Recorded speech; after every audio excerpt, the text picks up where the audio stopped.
Hello guys, स्वागत है आपका सिटीजन सी चैनल पर। और आज आप देखने वाले हो 2015 में आई underrated body horror comedy movie Stung का ब्रेकडाउन, जिसके डायरेक्टर हैं बेनी डियस। ये जर्मनी और यूएस की कोलैबोरेशन है और इसमें आप बहुत ही क्रेजी इफेक्ट्स देखने वाले हो। इससे जुड़े कुछ मजेदार फैक्ट्स मैं आपको वीडियो के एंड में बताऊंगा। तो चलिए अब ज्यादा देर ना करते हुए जल्दी से स्टोरी स्टार्ट करते हैं।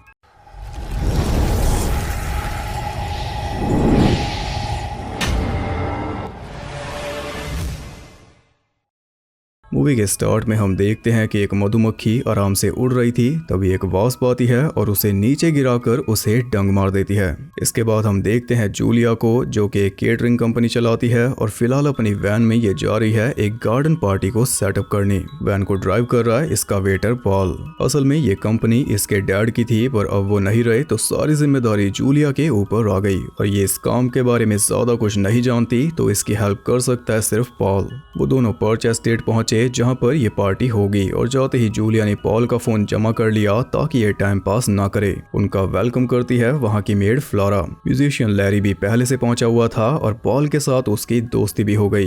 किचन का काम जूलिया देख रही थी और बाकी सब सेटअप कर रहा था पॉल। इसी बीच उसकी मुलाकात हुई घर की मालकिन मिसेस पर्च के बेटे सिडनी से। ये अपनी माँ से काफी डरता है, इसलिए माँ से छुप कर बियर पी रहा है। आपको बता दूं कि इसका डैड एक बड़ी ड्रग कंपनी का मालिक था और वैसे ही रहते हैं न्यूयॉर्क में। कभी कभार इस विला में आते हैं पार्टी करने, जैसे कि आज। इस विला की हालत देखकर पता लग ही रहा है। खैर, इतने में उनका डॉग पर्सी शरारत करने में लगा हुआ था और ऐसे ही उसने वास्प के छत्ते को खोद डाला, जिसके बाद वास्प हर जगह मंडराने लगी।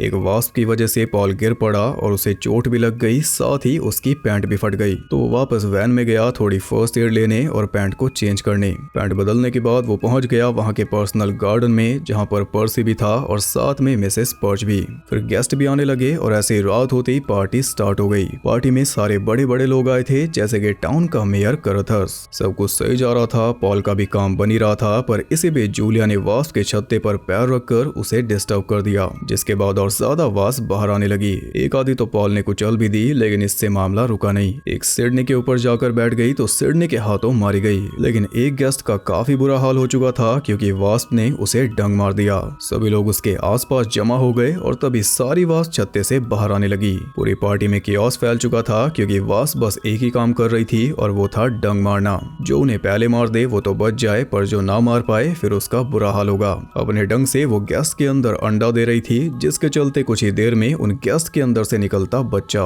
हालांकि बच्चे जितना था नहीं, उनकी बॉडी को फाड़ कर 7 फीट लंबी वास्प निकल रही थी और ये पूरा प्रोसेस वो सब अपनी आंखों के सामने होता हुआ देख रहे थे। बचने का एक ही रास्ता नजर आ रहा था और वो था घर। जूलिया और पॉल एक साथ घर की तरफ भागे, लेकिन रास्ते में थोड़ी गड़बड़ हो गई। एक वास्प उन्हीं के सामने जन्म ले रही थी, जिस वजह से जूलिया अलग हो गई और पॉल की जेब से वैन की चाबी गिर गई। जन्म लेने के बाद वास्प पॉल के एकदम पास आ चुकी थी और जिस इंसान में से वो निकली उसके अवशेष अब भी वास्प की बॉडी से चिपके हुए थे, जिन्हें देखकर वैसे ही पॉल की जान निकल रही थी। वास्प को अपना पहला भोजन करना था, लेकिन जूलिया ने बीच में आकर उसे रोक दिया। फ्लोरा उन दोनों को पुकार रही थी तो वास्प उसी के पास पहुंच गई, पर तभी पर्सी घर से निकलकर बाहर भागा तो वास्प उसी के पीछे चल दी, जिसका फायदा उठाकर ये तीनों घर में पहुंच गए। इनके अलावा घर में थे मिसेस पर्च, सिडनी और मेयर। बाकी गेस्ट या तो मारे गए या फिर मारे जाएंगे। अभी ये सब प्रोसेस ही कर रहे थे कि आखिर ये हुआ क्या ये पॉसिबल भी है, पर सबकी आंखों के सामने हुआ है तो ये सवाल तो बनता ही नहीं। इस बात को हजम कर पाना काफी मुश्किल हो रहा था, लेकिन साथ ही कुछ करना भी था। फोन उनके पास थे नहीं, लेकिन ऑफिस के अंदर एक लैंडलाइन था। पॉल ने जल्दी से जाकर फोन मिलाया ही था कि तभी एक कार जाकर टेलीफोन वाले खंबे से टकरा गई, यानी कि फोन अब किसी काम का नहीं। उस कार में कोई गेस्ट निकलने की कोशिश कर रहा था, पर अब वो कार के अंदर ही जन्म दे रहा है। इसी बीच लैरी विंडो के पास आया और वो रिक्वेस्ट कर रहा था कि मुझे भी अंदर ले लो, लेकिन सिडनी नहीं माना, जिस वजह से वास्प उसे खा गई। इससे पॉल और जूलिया तो काफी गुस्सा हो गए, पर सिडनी ने जो किया सबकी भलाई उसी में थी। अगर लैरी स्टंग होता तो इन सब की शामत आ जाती। अब वैसे तो ये घर भी सेफ नहीं, इसलिए इन्हें जाना होगा सेलर में, यानी कि नीचे बेसमेंट में। और तभी फ्लोरा के चिल्लाने की आवाज आई। इन्होंने जाकर देखा कि फ्लोरा घायल पड़ी थी और उसे घायल किया था मिसेस पर्च ने, क्योंकि वो स्टंग है। उसके अंदर से वास बाहर आ रही थी तो सिडनी ने उसे पंच मारकर नीचे गिरा दिया, जिसके बाद वो हंसा भी। देखते देखते वास बाहर आ गई तो इन सब ने हॉलवे में जाकर दरवाजा बंद कर लिया और फ्लोरा को बैठा दिया दरवाजे का सहारा देकर, जो कि बड़ा घातक साबित हुआ। वास ने दरवाजे में डंग मारकर उसे फ्लोरा के सर के आर पार कर दिया। कुछ ऐसे फ्लोरा भी मारी गई और लगे हाथ वास ने पॉल को भी जकड़ लिया। अब इससे पहले कि वो डंग मारे, जूलिया और मेयर ने मिलकर पॉल को फ्री करवा लिया। वो चारों सेलर की तरफ भागे और तब हमें पता चला कि जो वास मिसेस पर्च के अंदर से निकली वो क्वीन है। उसने सिग्नल देकर बाकियों को बुलाया तो बाकी वास भी घर की तरफ आने लगे, पर इतने में ये चारों सेलर के अंदर पहुंच गए। अंदर ये सेफ रहेंगे, लेकिन कब तक? बाहर तो खतरा है ही, लेकिन अंदर भी है। हम देख पाए कि सिडनी की बॉडी के अंदर कुछ हो रहा था, यानी कि ये भी स्टंग है। ये थोड़ा डिफॉर्म्ड है, इसलिए इसके माँ बाप ने इसे कभी पसंद नहीं किया और ये जानता है कि ये सब आखिर कैसे हो रहा है। इस सब की वजह है एक स्पेशल फर्टिलाइजर जो एक गार्डन में डालते थे। सिडनी ने अपने डैड के बनाए ग्रोथ हार्मोन्स इस फर्टिलाइजर में मिला दिए थे, जिस वजह से मिट्टी के नीचे मौजूद वास म्यूटेट हो गई। तभी ये सब हो रहा है। वो जिस भी जीव के अंदर अंडा देगी, उस जीव की बॉडी के हिसाब से बच्चा निकलेगा और इस फर्टिलाइजर का नाम है Trioxin. Return of the living dead में इसी केमिकल की वजह से मुर्दे जिंदा हुए थे। ये जानने के बाद वो तीनों सिडनी के ऊपर हावी हो गए। तभी वास ने घर की लाइट काट दी, यानी कि वो स्मार्ट भी है क्योंकि इंसानों के अंदर से निकले। हालांकि एक बैकअप जनरेटर की वजह से लाइट दोबारा आ गई, पर जब इतना कर सकते हैं तो वास्प और भी बहुत कुछ कर सकते हैं। वो जानने का वेट ये नहीं करने वाले। उन्होंने डिसाइड किया कि वैन लेकर वो यहाँ से निकल जाएंगे, पर वैन की चाबी तो पॉल ने गिरा दी। अब क्योंकि गवाही इसने, तो वापस भी यही लाएगा। सेलर की विंडो से वो अकेला ही बाहर निकल गया, फिर छुपते छुपाते कैसे भी करके आगे बढ़ा और एक आइस पिक उठाकर चाबी तक पहुंच गया। अब उसे वापस जाना था, लेकिन रास्ते में उसे दिख गया पर्सी। उसने सोचा कि पर्सी को भी लेकर चलते हैं, पर पास जाने पर पता चला कि पर्सी तो जन्म दे रहा था। उसके अंदर से उसी के साइज की वास्प निकली जिसने पॉल के ऊपर हमला बोल दिया। तब आइस पिक की मदद से उसने वास्प को खत्म किया। इधर सिडनी का भी वही हाल था। उसके अंदर से भी बच्चा निकल रहा था, पर बिना उसकी बॉडी को चीरे। जो उसकी डिफॉर्मिटी थी, यानी कि पीठ पर जो कुबड़ था, उसमें से एक वास्प निकली जिसने उसके ब्रेन और बॉडी पर कब्जा कर लिया। जूलिया और मेयर उसका सामना कर रहे थे, तभी पॉल ने हीरो वाली एंट्री ली, जिसमें वो थोड़ा फेल भी हो गया, पर फिर भी शॉवल मारकर उसने सिडनी को काबू कर लिया। फिर पॉल और मेयर ने मिलकर पूरी शेल्फ उसके ऊपर गिरा दी। अब चाबी आ गई तो उन्हें बाहर निकलना था, लेकिन सेलर की विंडो से वास्प आने लगे तो उन्हें जाना पड़ा ऊपर। ऊपर का हाल तो एकदम बेहाल था। वास्प ने पूरे घर को अपना छत्ता बना लिया था, इसलिए ये तीनों बड़ी सावधानी से आगे बढ़ रहे थे। फिर भी एक वास्प ने मेयर को पकड़ लिया।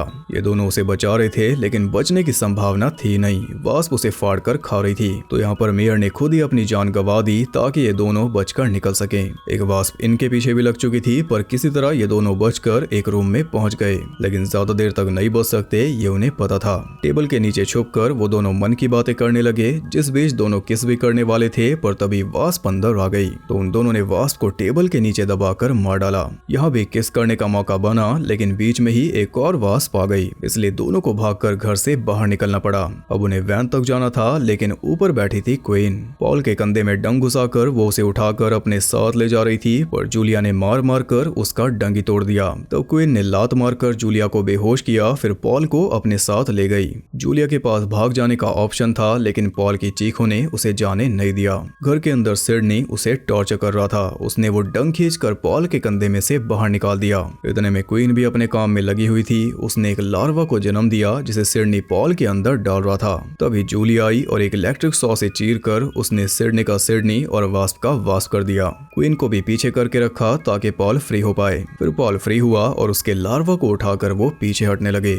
इसमें सिडनी भी उनका साथ दे रहा था। उसने क्वीन को पकड़ लिया था, तब क्वीन ने उसे भी मार डाला। पर इतने में ये दोनों वैन में जाकर बैठ चुके थे, लार्वा को अंदर फेंक कर, और जाने से पहले इन्होंने पूरे घर में आग लगा दी। गैस पाइप ये लीक करके आए थे, जिसके चलते ऐसा ब्लास्ट हुआ कि पूरा घर उड़ गया। आपको लगा हैप्पी एंडिंग हो गई, लेकिन क्वीन जलती फूकती अब भी इनके पीछे थी। वो वैन से चिपक चुकी थी, इसलिए पॉल ने वैन को एक पेड़ में क्रैश करके उसे पीस डाला। तब जाकर सब शांत हुआ। फिर पॉल वैन से निकला और उसने जूलिया को जगाने की कोशिश की, लेकिन वो जागी नहीं। पॉल को लगा कि वो नहीं बच पाई, लेकिन आखिरकार उसे होश आ गया। फिर पुलिस और एम्बुलेंस आई और उन दोनों को एम्बुलेंस में डाला गया। अब जाकर फाइनली केस हो पाई और आगे भी काफी कुछ हो रहा था। तभी ऊपर से एक कैटल का सर गिरा, जिसने एक ऑफिसर के सर को क्रश कर दिया। वहां पर और भी जायंट वास्प आ चुकी थी, जो निकली थी कैटल्स के अंदर से, यानी कि वास्प का असली आतंक का भी बाकी है। इसी के साथ ये मूवी होती है खत्म। तो अलग अलग जीव को स्टंग करने से अलग अलग तरह की वास्प निकलेंगी। सोचो अगर हाथी को कर दिया या राइनो को या हिप्पो को या मगरमच्छ को तो क्या होगा। मूवी के अंदर मेन चीज थी इसके इफेक्ट्स जो आधे प्रैक्टिकल थे और आधे सीजीआई, लेकिन सीजीआई इतनी परफेक्ट थी कि फर्क बता पाना मुश्किल था। मूवी की इंस्पिरेशन है एलियंस और देम, और जो कॉमेडी वाली चीजें हैं वो इंस्पायर्ड है ग्रैमलिन्स, ट्रेमर्स और स्लिदर जैसी मूवी से। घर के अंदर जो छत्ता बना और एंड में जब पॉल को कैद किया हुआ था तब जो घर की हालत थी उसे बनाने में काफी मेहनत लगी होगी। फिर जिस तरह से वास्प इंसानों को चीर कर निकल रही थी वो भी काफी इफेक्टिव था, खास करके जो इंसानी चीजें उनकी बॉडी से चिपकी रह गई थी जैसे कि सर। तो अब सीधा बात करते हैं कुछ मजेदार फैक्ट्स के बारे में।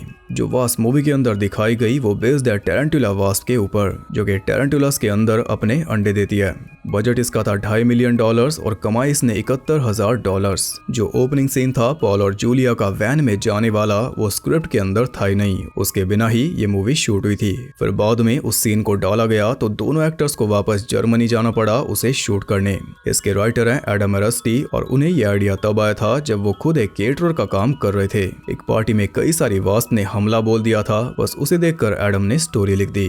लैंस हेनरिक्सन ने सिर्फ 1 हफ्ते के लिए काम किया और मेयर एक शराबी होगा ये उन्हीं का आइडिया था। सिडनी के रोल के लिए पहली चॉइस थे पीटर स्टोरमेयर। तो ये थे कुछ अनसुने फैक्ट्स। आई होप आपको पसंद आए। वीडियो पसंद आई तो लाइक कर देना और कमेंट करके बताओ कि आपको ये मूवी कैसी लगी, इसका कौन सा सीन सबसे इफेक्टिव था। ऐसी और वीडियोस देखने के लिए चैनल को सब्सक्राइब करके बेल नोटिफिकेशन को ऑल पर सेट कर लो ताकि यूट्यूब थोड़े ग्रोथ हार्मोन्स इस चैनल में भी डाले। और ज्यादा कनेक्टेड रहने के लिए आप मुझे इंस्टाग्राम पर फॉलो कर सकते हो, वहां आपको बहुत कुछ जानने के लिए मिल जाएगा और साथ ही बाकी जगहों पर भी जिनके लिंक्स आपको मिल जाएंगे नीचे। अपना टेलीग्राम चैनल मैंने पब्लिक कर दिया है तो आप चाहो तो ज्वाइन कर सकते हो, उसका लिंक भी आपको नीचे मिल जाएगा। तो मैं आपसे मिलूंगा अगली वीडियो में, तब तक के लिए सबको बाय।